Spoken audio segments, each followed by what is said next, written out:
Your dog sprints toward you the second you walk through the door, something dangling from their mouth, tail going in every direction, eyes lit up like you just returned from a year-long expedition. Most people immediately reach for the toy and throw it across the room or drop their bag and start a tug game. It feels like the natural response. But here is what almost nobody realizes. In that moment, your dog is probably not thinking about fetch at all. They are telling you something much more personal.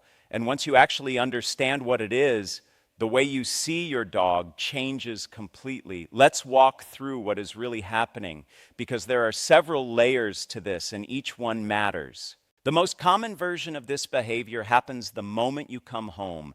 Before you have even closed the front door, your dog has already located their favorite toy and is charging toward you with it locked in their jaw. It looks like an invitation to play. It looks like they want you to throw something, but watch the rest of their body in that moment. They are barely keeping themselves together. Their whole body is vibrating. They are spinning in small circles. They look almost overwhelmed by their own excitement. That is exactly what is happening.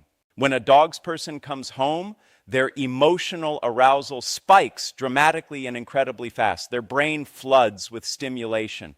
And for a dog, that level of emotional intensity needs somewhere to go. Carrying an object in their mouth is one of the most effective self-regulation tools a dog has. The physical act of holding something activates a calming feedback loop in their nervous system. It gives the emotional energy a place to land. It steadies them just enough to function. So what looks like your dog bringing you a toy to play with is actually your dog bringing you a toy, because without it, they might literally vibrate out of their own skin from happiness. There is genuine neuroscience behind this. When a dog is in a state of high emotional arousal, oral stimulation, biting down gently on an object sends signals to the brain that reduce the intensity of that arousal. Think about how people handle overwhelming emotions. Some people pace. Some people squeeze their hands together. Some people need to hold a cup of something warm just to feel grounded. Your dog grabs a toy. It is the same mechanism, just a different species solving the same problem. The toy in that moment is not a toy at all. It is an emotional anchor. It is their way of holding themselves together long enough to greet you properly. But the excitement management piece is only one part of the story, because bringing you something is not just about managing feelings. For a lot of dogs, it is also about the offering itself.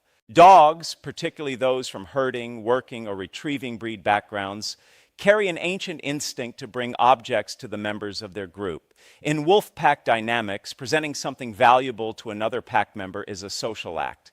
It communicates trust, it communicates closeness, it is an invitation into connection. Your dog is not just handing you a wet rope toy they found under the couch, they are giving you something they consider worth having. They are including you in their world in the most direct way they know how. Think about that for a second. Out of everything available to them in that moment, they chose to come to you with something valuable. That is not a small gesture. This is actually why reflexively throwing the toy, the instant your dog brings it to you, can miss the point entirely. When you immediately pivot into game mode, you are skipping right over what your dog was actually trying to communicate. They came to you with a gift. They wanted a moment of recognition. They wanted you to see them and acknowledge that connection.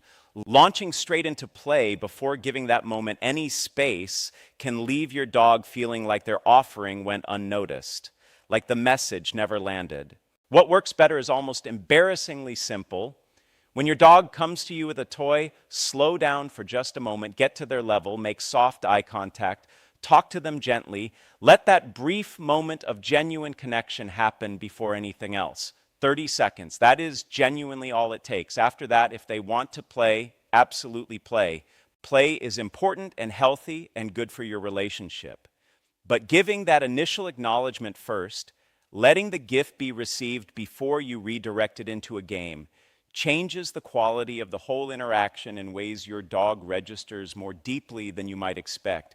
Now, here's the layer that trips most people up completely, because this is where the same behavior means something entirely different. Some dogs bring toys when they are anxious, not excited, not joyful, anxious. If you pay close attention, you might notice that your dog consistently retrieves a toy right before something stressful happens. Guests arriving at the door, a car ride they are uncertain about, a thunderstorm building outside, the vet visit they somehow always seem to sense coming. In these moments, the toy-carrying behavior looks almost identical to the excitement version on the surface, but it is coming from a completely different emotional place. This is the same self-soothing mechanism, oral stimulation calming the nervous system, but the trigger is stress rather than joy. The toy is doing the same job, just in the opposite emotional direction. Instead of managing an overflow of happiness, the dog is managing an overflow of worry. Context and body language are everything here. A dog bringing you a toy from excitement will look loose and wiggly. Their tail will be high or mid-level and moving freely. Their movements will be fast and bouncy. A dog bringing you a toy from anxiety will look different if you watch closely enough. Their tail will be lower or tucked slightly. Their body will be less fluid, more stiff or compressed. Their eyes might be wider. They might carry the toy without offering it, just holding it close to their body like a comfort object. When you see the anxious version, what your dog needs from you is not a game. They are not looking for play. They are looking for reassurance. They are looking for calm, steady, consistent energy from the one being in their world they trust completely. Just being present, sitting near them, speaking quietly, not escalating the energy in the room, is often the most powerful thing you can offer in that moment. There is also something worth understanding about how learned this behavior becomes over time. Dogs are remarkably good at reading cause and effect. They are constantly running a quiet background analysis of what actions produce what outcomes. If bringing you a toy has historically resulted in you stopping what you were doing, turning toward them, making eye contact, and engaging with them, your dog has logged that information.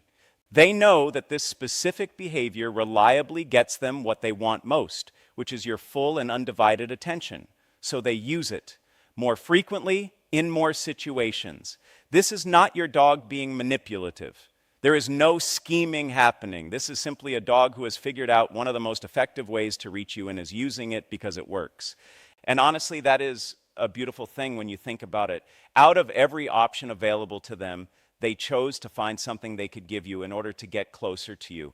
That says everything about what they want from this relationship. Some dogs take this pattern even further in an interesting direction. Trainers sometimes call it attention resource guarding. The dog will carry a toy and position themselves close to you, but if you reach for the toy, they pull back or stiffen. In this situation, the toy was never really about the toy. The dog is not protecting the object. They are using the object to stay near you while feeling grounded. The toy is their security. Taking it away removes their anchor. If you recognize this pattern in your dog, the right response is to let them hold it. Sit with them. Let the toy be what it needs to be for them in that moment. Breed also plays a role in this that is worth acknowledging.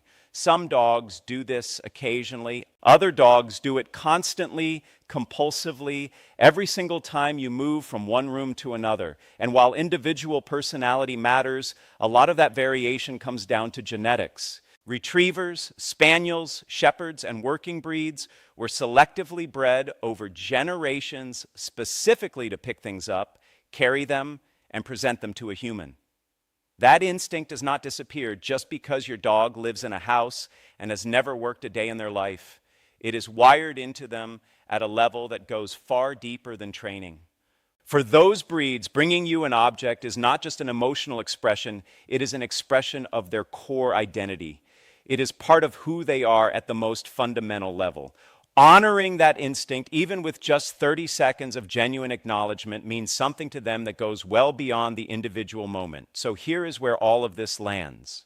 A toy in your dog's mouth is almost always a bid for connection. Sometimes it is managing overwhelming excitement. Sometimes it is the offering of a gift rooted in ancient pack bonding instincts.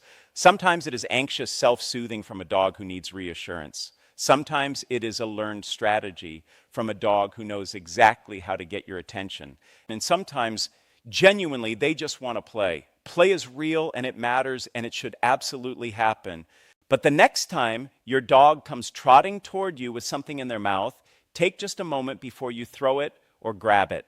Look at their whole body. Read what they are actually telling you. Let them feel seen for what they are offering before you redirect it into anything else, because what your dog is almost always really asking for has nothing to do with the toy. The toy is just the only language they have for saying it. What they want is you, your attention, your presence, the simple reassurance that they matter to you and that you notice them. The toy is just how they learn to say it out loud.